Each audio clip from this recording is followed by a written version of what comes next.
नमस्कार. लक्षवेधीच्या दुसऱ्या भागात आपल्या सगळ्यांचं स्वागत. आपण थेट जातोय आनंद दवे यांच्याकडे. पुण्याहून ते आपल्या सोबत जोडले गेलेले आहेत. पुणे शहर शिवसेनेचे ते समन्वयक आहेत. आनंद दवे, एका गोष्टीचा खुलासा करा, तुमच्या अनुभवातून लसीच्या नियोजनात चूक झाली आहे का, आणि त्याच्यासाठी आता राज्याकडून आणि केंद्राकडून सुद्धा लस अधिकाधिक लवकरात लवकर उत्पादन व्हावी म्हणून दबाव उद्योजकांवर आणला जात असेल का? खरं आता दबाव हा शब्द वापरायचा का नाही ते खरं पुनावाल्यांचं ज्या कोणाशी संभाषण कसं झाले त्याच्यावर आहे. मुळात घाई झाली का, तर कोरोनाची दुसरी लाट ज्या पद्धतीनं आली आणि जेवढ्या वेगानं आली त्यानंतर प्रत्येक राजकीय नेत्याचं साधारण दडपण असतं जनतेचं सुद्धा, तसं त्या दडपणांनी थोडीशी घाई झाली असण्याची शक्यता नाकारता येत नाही कोणत्याही नेत्याकडनं की लवकरात लवकर कशी होईल, पण ती चर्चा असू शकते.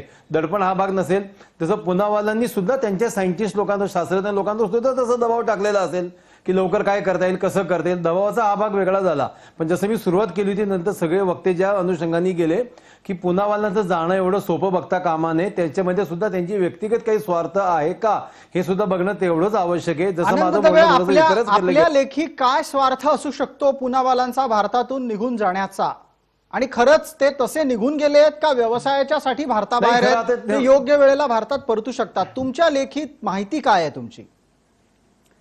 एक्झॅक्टली ते योग्य वेळेला सहज परतू शकले असते तर मला वाटत नाही त्यांनी असं काही स्टेटमेंट केलं असतं. कारण एवढा मोठा उद्योजक 4 वेळा महिन्यातून जर बाहेर जात असेल, त्याचं काही काम असतं, ती काही बातमी सुद्धा झाली नसती. कदाचित लसीचं चालू करण्यानंतर सुद्धा 1-2 वेळा ते गेले पण असतील याच्या आधी सुद्धा. पण तसं आता सिद्ध होतं की महिन्याभर आधी तिकीट काढलेली आहेत आणि माझ्या माहितीप्रमाणे त्यांनी आरोप करायच्या आधी त्यांना वाय+ दिली गेली आहे. माझ्या माहितीप्रमाणे वाय+ आधी दिली गेली आणि काल परवा यांची ही भूमिका तयार झाली. ज्या पद्धतीने भूमिका मांडतायत किंवा जी माहिती समोर आणतायत त्यात बिटवीन द लाईन 2 वाक्यांच्या मधले काही मुद्दे अदृश्य स्वरूपात आहेत का? सध्या अदृश्य हाताची चर्चा आहे, आपण या अदृश्य मुद्द्यांची चर्चा करूयात. आणि अमोल अन्नदाते, आपण सांगा, बिटवीन द लाईन्स अदृश्य मुद्दे काही आहेत का यातले? मी बिटवीन द लाईन्स, मी तुम्हाला थेटच लाईन्स मी सांगतो प्रसादजी. एक गोष्ट लक्षात घ्या, खरंच म्हणजे मी जे म्हंटलो की एवढ्या मोठ्या माणसांनी इतक्या छोट्या गोष्टीत, तर पहिलं मला तर एक म्हणजे याचा सगळा हे बघता मला असं वाटतं की त्यांनी एक पिल्लू सोडून दिलं, आपण जे म्हणतो ना एक. आणि जर त्यांना खरंच धमकी आली असती किंवा खरंच त्यांना जीवाची भीती आली असती ना, तर ते त्यांच्या पुनावाला रेसिडेन्सचं जी भव्य वास्तू आहे आणि ती तिच्या भोवती अनेक वर्षांपासून प्रचंड तडबंदी आहे, हे मी तुम्हाला सांगतो, तर ते एअरपोर्ट पर्यंतही गेली नसते. त्यांनी प्राईम मिनिस्टर ऑफिस आणि गृह मंत्रालयाला मेल केला असता आणि पुढच्या दिवशी त्यांना ते इतके महत्वाचे त्यांची कंपनी सध्या की भारताच्या अगदी मोदीजी म्हटले असते की राष्ट्रपतींना जी सुरक्षा आहे ती आम्ही तुम्हाला देतो, आम्हाला लस द्या फक्त. म्हणजे सुरक्षा तुम्ही वारंवार पुनावाल्यांच्या एकूणच व्यावसायिक सामर्थ्याचं इथे मुद्दे मांडता आहात, ते अधोरेखित करता आहात. अशा वेळेला सुद्धा ही व्यक्ती भारताबाहेर राहून वक्तव्य करते आहे, म्हणजे त्याचे काही ना काहीतरी व्यावसायिक हितसंबंध सुद्धा असायला हवेत. आणि मला वाटतं हेमलता पाटील, या मुद्द्याबाबत राज्य सरकार सजग होऊन माहिती घेणार आहे का? राज्यात गृह विभाग हा आता आपल्या मवियाकडे आहे. नाही प्रसादजी, पुनावाल्यांनी जर त्या संदर्भात कंप्लेंट केली, स्पेसिफिक नावं सांगितली आणि त्यांनी जर त्या पद्धतीने मदत मागितली, माझ्या जीविताला धोका आहे किंवा अशा पद्धतीची, तर महाराष्ट्र सरकार 100% त्यांना मदत करेल. त्याच्यामध्ये काही विषयच नाहीये. नक्की विषय काय आहे ते आदर पुनावालाच सांगू शकतील. आपण त्याच्यामध्ये वेगवेगळ्या थेरी मांडून त्याच्यावरती चर्चा करण्यात काही मतलब नाही. सध्या फक्त एक आहे, मी यासाठी हेमलताजी आपल्याला आठवण केली. काय आहे, भारतरत्न लता मंगेशकर, सचिन तेंडुलकर यांनी काही समान ट्विट केल्यानंतर आपल्या गृहमंत्र्यांनी त्यांची चौकशी लावली होती. इथे एक महाराष्ट्र कर्मभूमी असलेला व्यावसायिक जेव्हा म्हणतो की त्यांना धमकी आली, त्यानंतर महाराष्ट्राचे विद्यमान गृहमंत्री काही तपासणी करू इच्छित आहेत का? गृहमंत्र्यांनी कोणाचीही चौकशी लावली नव्हती. पहिली गोष्ट, त्या संदर्भामध्ये ज्या बातम्या आल्या त्या चुकीच्या आल्या. गृहमंत्र्यांनी कोणाचीही चौकशी लावली नव्हती. त्या ट्विटच्या संदर्भात जी काही चर्चा झाली त्याच्यावरती त्यांनी वक्तव्य केलं होतं. त्यामुळं मी ह्या तुमच्या विधानाशी अजिबात सहमत नाहीये. गृहमंत्र्यांनी 100% तुमचं म्हणणं असेल की गृहमंत्र्यांनी चौकशी नव्हती लावली, पण आपल्या क्षेत्रातला एक उद्योजक धमकीची चिंता व्यक्त करत असेल तर मविया सरकारचे गृहमंत्री त्यात किमान 1-2 फोन करून माहिती तरी घेणार आहेत का? त्यांच्या कंप्लेंटची वाट पाहणार आहेत? नाही, नक्की घेतील. काही नक्की हरकत घेतील. नाही. ठीक आहे, माहिती आपण घेतील किमान ते. अशी अपेक्षा करूयात की महाराष्ट्राचे नवे ताज्या दमाचे गृहमंत्री या प्रकरणातली माहिती घेऊन सत्य समोर आणण्याचा प्रयत्न करतील. गणेश खंडकर, तुमच्या लेखी आता राज्य सरकारनं काय केलं पाहिजे? कारण विद्यमान परिस्थितीमध्ये खंडणी, धमकी अशाच स्वरूपाचे शब्द या सरकारच्या आजूबाजूला सातत्यानं ऐकायला मिळतात. असं आहे की आता तुम्ही प्रसादची चर्चा चालवताय, तुम्ही खंडणी धमकी म्हणू शकता, कारण तुम्ही मी जर काय म्हणालो तर माझ्यावर पोलीस तक्रार व्हायला बसली. नाही, पण तुम्ही कुठे पोलीस तक्रारीला घाबरायला लागलात की तुम्ही या प्रकारचे शब्द वापरणार नाही अशी बचावात्मक भूमिका घेताय? मी मगाशीच म्हणालो, मी अजिबात घाबरत नाही. कुठे वाटेल तिथे तक्रार करा, आपण चर्चा करतोय.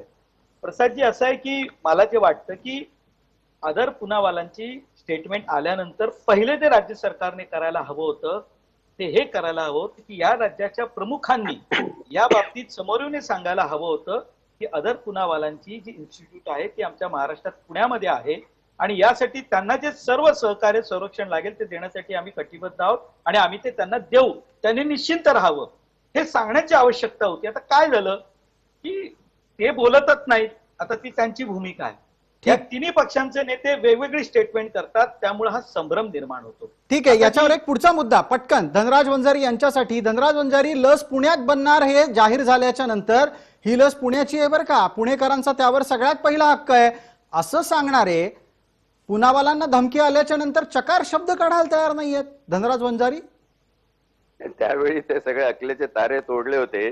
पुणावाला का गेलेला आहे, 1.5 महिन्यापूर्वी त्याचं कसं काय तिकीट झालं हे या सगळ्या लोकांना माहिती आहे. म्हणून पुणावालाला मी व्यावसायिक कमी लेखतो आणि क्रिमिनल कॉन्स्पिरेटर जास्त लेखतो. कदाचित धनराज वंजारी आपल्यासारख्या वंजारीजी आपल्यासारख्या माजी पोलीस अधिकाऱ्यांना इतका मोठा आरोप थेट लावावा? मी त्याच्या मागचं कारण तुला सांगतो. मी ज्या कॉन्ट्रॅक्टचा उल्लेख केला त्या कॉन्ट्रॅक्ट मध्ये Breach of contract must be so heavily punishable की त्यांनी आपली सुटका करून तो भारताबाहेर निघून गेला. जुनं तिकीट 1.5 महिन्यापूर्वीचं होतं, त्याच्या 1.5 महिन्यामध्ये झालेल्या ज्या घटना आहेत त्या बघितल्या. दुसरं एक फार मोठं इंडिकेशन पुणावाल्याच्या जाण्यामागे लक्षात घ्या. तिसरी लाट तुमची वाट पाहते आहे आणि इतकी दुर्धर भयानक परिस्थिती या भारतामध्ये निर्माण होणार आहे.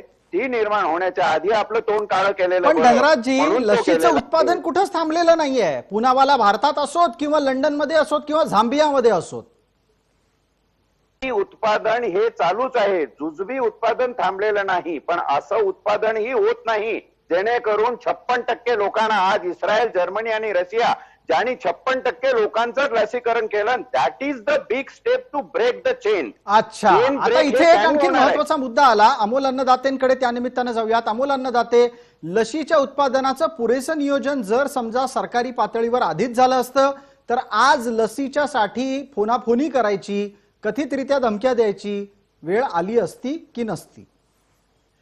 आपल्याला रोजचे सिरम इन्स्टिट्यूट रोज 20 लाख डोस बनवू शकते आणि डोस बनल्यावर ती टोचायला किंवा ती मार्केटमध्ये यायला किंवा ती सरकारकडे द्यायला 92 दिवस लागतात. याच्यावरून तुम्ही समजून घ्या की याच्यामध्ये किती गॅप आहे. तुम्हाला म्हणजे मी 2च गोष्टी सांगतो आता. आपल्याला मागच्या वेळेला एका राष्ट्रवादीच्या प्रवक्त्यांनी सांगितलं होतं की आम्ही ग्लोबल टेंडरिंग करून त्याच्यात पुढच्याच दिवशी जाहीर झालं की आम्ही कुठलीही लस खरेदी करू शकणार नाही, आम्ही याच लसी. म्हणजे आपल्याला पण अमोल अन्नदाते, त्यातली गंमतही तुम्हाला आठवत असेल. ग्लोबल टेंडर काढू काढू म्हणणारे नंतर म्हणायला लागले चेक तयार आहे, एक रकमी खरेदी करतो. नाही, मला यात 2च गोष्टी मुद्दे सांगतो मी मागे इथे बोललो होतो की अहो सायरस पुनावाला आणि शरद पवारांच्या संबंधांवरती अग्रलेख लिहिले गेलेले आहेत. एकेकाळी अग्रलेख कान भरून मी MBBS ला असताना वाचले. ते वर्गमित्र आहेत.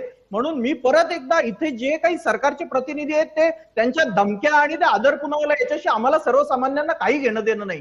तुमचे वैयक्तिक, मी स्वतः एक डॉक्टर म्हणून काय करतोय माहितीये प्रसादजी, मी सिरम इन्स्टिट्यूट मधल्या मित्रांचे कॉन्टॅक्ट वापरतोय आणि हे बघतोय की माझ्या गावाला, मला माझ्या हॉस्पिटलला, केंद्राला लस मिळते की नाही. बरोबर आहे अमोल अन्नदाते, आपल्यासारख्या ग्रामीण भागात असलेल्या डॉक्टरची जर ही धडपड चाललेली असेल तर शहरांमधली परिस्थिती आणखीन भयावह झालेली असू शकते.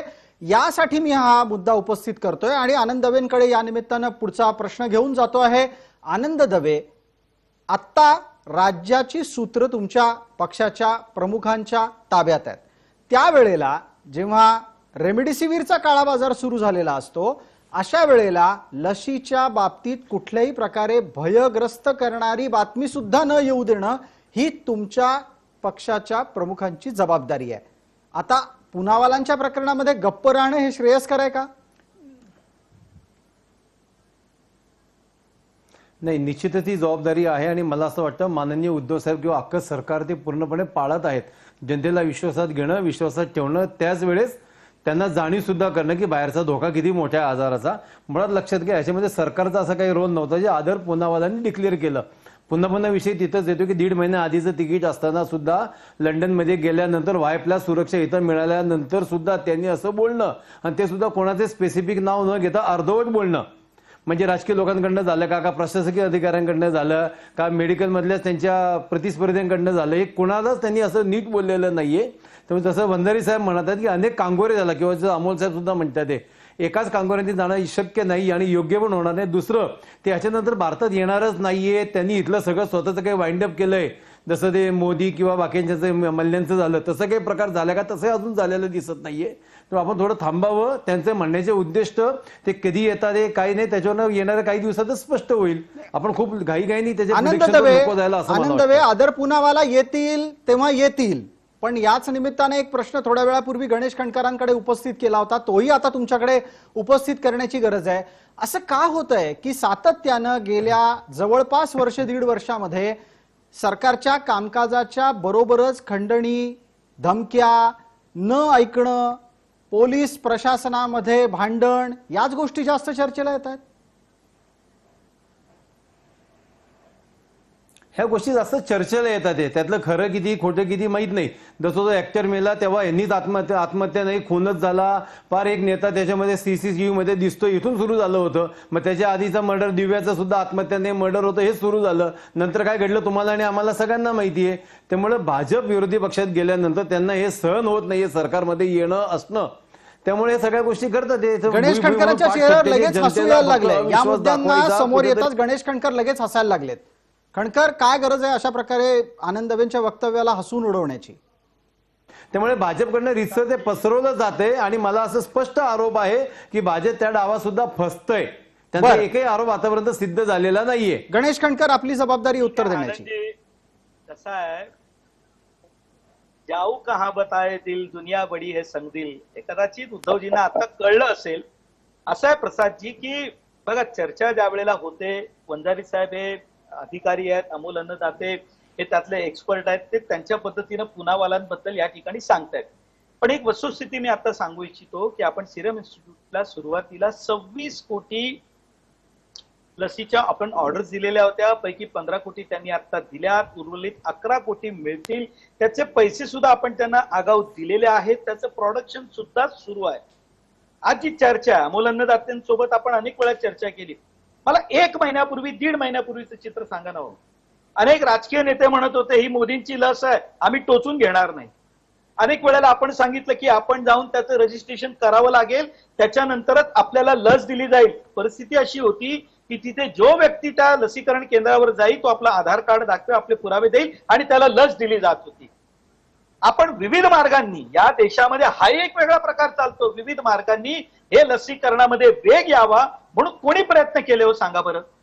पंतप्रधानांनी तुम्हाला असं सुचवायचंय का की लसीकरणाच्या संपूर्ण प्रक्रियेला खीळ घालण्यासाठी वारंवार हे प्रयत्न होत आहेत?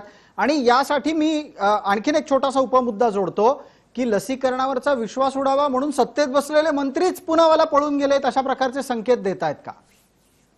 नाही, मी हे बघा, मी राजकीय आरोप करेन, पण ज्या वेळेला विषय माणुसकीचा येतो त्यावेळी मी आपली पातळी सोडणार नाही. सत्ता गेली चुलीत, पण माणुसकी सोडून कधी राजकारण होत नाही प्रसादजी, दुर्दैव आहे. मग या निमित्तानं मला हेमलता पाटलांना विचारू द्यात. मला हेमलता पाटील यांना विचारू द्या. डॉक्टर हेमलता पाटील, तुमच्या सरकारमधले मंत्री आदर पुनावाला यांच्या वक्तव्यांच्या बाबत संभ्रम निर्माण होईल जनतेमध्ये आणि लसीकरणाची संपूर्ण यंत्रणा कोलमडल्याची जबाबदारी स्वतःवर घेण्याऐवजी पुनावालांवर टाकता कशी येईल, अशी वक्तव्य का करतात? प्रसादजी, मला खरंच गंमत वाटते. आता आपण चर्चा ज्या दिशेने चाललेली आहे, 25-26 तारखेपर्यंत या देशाच्या पंतप्रधानांनी जेव्हा सांगितलं की राज्य हे सरकार लसी खरेदी करू शकतात, त्यानंतर राज्य सरकारला त्यांच्याकडे अप्रोच करावं लागलं. त्याच्या आधी देश पातळीवर ह्या लसी सगळ्या खरेदी होतात आणि त्या ऐकून घ्या माझं, त्या प्रत्येक राज्याला डिस्ट्रीब्युट होतात. महाराष्ट्र राज्याने 1,60,00,000पेक्षा जास्त लसीकरण केलेलं आहे. लसीचा अपव्यय 0.2% सुद्धा नाहीये आणि अशा परिस्थितीत महाराष्ट्र सरकारने सांगितलं की आम्ही दिवसाला 8 ते 10 लसीकरण करू शकतो. फक्त लस कशी अवेलेबल करायची ते केंद्र सरकारने करून दिलं पाहिजे. 26 तारखेपर्यंत आपण पश्चिम बंगालच्या निवडणुकीमध्ये बिझी होता. आपल्याला वेळच नव्हता लसीची दुसरी ऑर्डर द्यायला. तोपर्यंत पुण्यावाला निघून गेले याच्यामध्ये. नाही या नाही सगळ्या हेमलता गोष्टी आहेत. आता पाटील हेमलता पाटील थोडा तपशील दुरुस्त करावा लागेल. दुसरी ऑर्डर कधीच बुक झाली आणि नुसती अशी नाही बुक झाली की चेक तयार आहे, पैसे पण जमा झाले 1200 कोटी रुपये. यावर गणेश खंडकरांचं एक उत्तर घेऊयात. वेळेची मर्यादा आहे म्हणून मी आपल्याला थांबवलं. गणेश खंडकर पटकन उत्तर द्या. लसीचं नियोजन केंद्रानं चुकवलं का? नाही बघा, असं आहे, या बाबतीत अमेरिकेने काही आपल्यावरती निर्बंध घातले होते. त्या संदर्भात यात वारंवार चर्चा झाली. त्याच्या संदर्भात नंतर आधार पुनावालांनी सांगितलं. त्यानंतर मोदींनी अमेरिकेच्या राष्ट्राध्यक्षांची चर्चा केली. त्यांनी देखील यातले काही निर्बंध उठवले आणि आता ती रीतसर प्रक्रिया सुरू झाली आहे. दुसरी बाब, शेवटी हेही सांगतो की आता स्पुतनिक येत आहे. हे कशाचं देतोय का? आणखी 2 लसींना आपण मान्यता देऊन त्या आणण्याचा प्रयत्न करतोय. तर 2 दिवसापासून पण पडले. 2 दिवसापासून स्पुतनिक हजाराला पडलं. ताई ऐका ना, आपण सुरुवातीला प्रसादजी मी एक वाक्य याच्यामध्ये ऍड करतो. माननीय पंतप्रधान ज्या दिवशी सेरमला आले होते आणि बँगलोर किंवा हैदराबादला एका इन्स्टिट्यूटला भेटले होते, त्या दिवशी त्यांनी सांगितलं होतं लसेस भारताकडे पुरतील एवढ्या लस उपलब्ध होतील. उलट ते एक्सपोर्टची भाषा करत होते. बरं मग मला एक अर्धा मिनिट फक्त दे प्रसाद. काय आपण बोलतोय? अमेरिकेने अडथळे आणले त्याच्या संदर्भात तुमच्याकडे काय उत्तर आहे का? पंतप्रधानांचं कारणच नाही ना त्यांनी बोलायचं, जनतेला आश्वस्त करायचं. काय बोलताय तुम्ही? आज अमेरिका आपल्याला मदत करते, ऑस्ट्रेलिया मदत करते. 2 दिवस स्पुटनिक येऊन झाले आपल्याकडे. काय करतो आपण? काय नियोजन आहे स्पुटनिकचं आपल्याकडे? हैदराबाद मध्ये येऊन लस पडलेली आहे. सांगा भाजपच्या प्रवक्त्यांनी काय नियोजन आहे त्याचं? गणेश खंडकर याच्यावरचं उत्तर आपल्याकडे आहे का की परदेशी लस भारतात आलेली आहे, त्याच्या वितरणाच्या संदर्भात पुढे काय निर्णय घेतले गेलेले आहेत? असं आहे प्रसादजी, स्पुटनिकची जी लस येणार आहे आणि त्याचं डिस्ट्रीब्युशन जे होणार आहे त्या संदर्भामध्ये त्यांचे आपल्याला 7 कोटी आलेली आहे. अहो ऐकून तर घ्या ताई.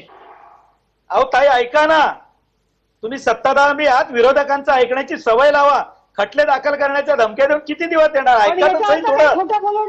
अहो ऐकून तर घ्या. बोलू नका. वस्तुस्थिती बोला ना तुम्ही. ठीक, आपण पटकन उत्तर घेणार आहोत कारण वेळेची अत्यंत मर्यादा आहे. गणेश खंडकर, स्पुटनिकच्या 7 कोटी वितरणाच्या डोस संदर्भातलं धोरण ठरलेलं आहे का? नक्की ठरलंय. कारण ती वेळेच्या नुसारच त्यांच्या आपल्याकडे लसी येणार आहेत. आता फायझरची आपली बोलणी सुरू आहे, ते सुद्धा वेळेनुसारच येणार आहे. ठीक आहे. आल्यानंतर त्याची साठवणूक आणि त्याचं वितरण याचं टाइम टेबल ठरल्याशिवाय आपण कशाला मागवणार? ठीक आहे. अमोल अन्नदाते आणि धनराज वंजारी 30-30 सेकंद प्रत्येकी पटकन आपली भूमिका मांडावी. अमोल अन्नदाते आधी बोलणार आहेत.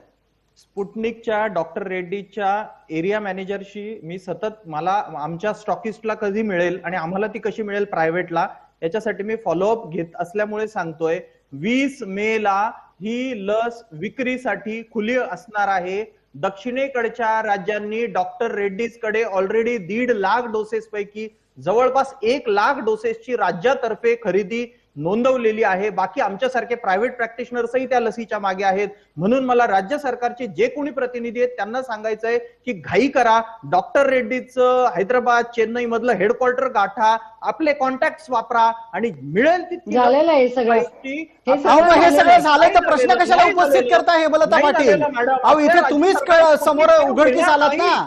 एका बाजूला स्पुटनिकची लस विकत घेण्याची भूमिका राज्य सरकारने घेतलेली असं म्हणता आणि दुसऱ्या बाजूला असं म्हणता की कधी येणार जाहीर केलंय की आम्ही स्पुटनिक 5 खरेदी करणार नाही. कुठलीही ऑर्डर रेड्डीज कडे नोंदवली गेलेली नाही राज्य सरकारतर्फे. सगळे आमच्यासारखे प्रायव्हेट लोक फस्त करणार ही लस आणि सरकारच्या याच्यात काही पडणार नाही. आमची इच्छा आहे की आम्हाला नका मिळू देऊ, राज्य सरकारने ती घ्यावी. नाही, एक मिनिट अमोल अन्नदाते, कसं आहे, राज्य सरकारने स्पुटनिकची लस का खरेदी केली नाही असा प्रश्न विचारला की विचारणारे महाराष्ट्र द्रोही ठरवले जातील. वेळेची मर्यादा आहे. शेवटचा प्रश्न आहे पटकन धनराजजी. प्रसाद शांतपणे एकच मिनिट ऐकून घ्या. विश्वगुरु हो जाणाऱ्या भारताला फायझर कडून लस पाहिजे आहे, बायोटेक्निक कडून पाहिजे, अमेरिकेकडून, युरोपकडून, रशियाकडून आणि सगळ्यात नाचक्की म्हणजे चीनची सायनोफार्मा तिथून सुद्धा तुम्हाला लस पाहिजे आहे. चीननी करारामध्ये मेन्शन केलेलं आहे, अगदी अधिकारवाणीने बोलतो की आमची लस घ्यायची असेल तर चीनच्या वस्तू सुद्धा खरेदी करावी लागेल. हा विश्वगुरु एवढा गुडघे टेकलेला आहे, त्याचं कारण एकच आहे की सायरस पुनावालाने आवाज दिलेला आहे. Cyrus Poonawalla is under big trouble for breach of contract. आणि हा अत्यंत म्हणून गंभीर आरोप आहे. चॅनलवर चर्चेला बोलताना वेळेची मर्यादा असताना सुद्धा मला या संदर्भात कोणत्याही प्रकारचे गैरसमज राहू नयेत म्हणून गणेश खंडकर यांना संधी द्यावी लागते. गणेश खंडकर 30 सेकंदात फक्त. खंडकर बोला पटकन. असं आहे साहेब, ताते साहेब, हे जे आता अमोल अन्नदातेजी म्हणाले ही गोष्ट मला सुद्धा थोडीफार ठाऊक आहे. अमोल अन्नदातेजी, तुम्हाला विनंती करतो, कदाचित जर तुमच्या लक्षात आलं तर महाराष्ट्राच्या आरोग्य मंत्र्यांना मेलवर पाठवा किंवा मुख्यमंत्र्यांना सांगा की हे सगळी प्रकरणं सोडा आणि लस येते त्याची ऑर्डर बुक करा. ठीक आहे, आपण वेळेची मर्यादा असल्यानं थांबवतोय. गणेश खंडकर, यावरची चर्चा परत एकदा स्वतंत्रपणे लसीच्या नियोजनाच्या संदर्भातली करू. लक्षवेधीमध्ये तुर्तास इतकंच. आपण सर्व मान्यवर या चर्चेत सहभागी झालात त्याबद्दल आपले खूप आभार. सर्व प्रेक्षकांना जय महाराष्ट्र.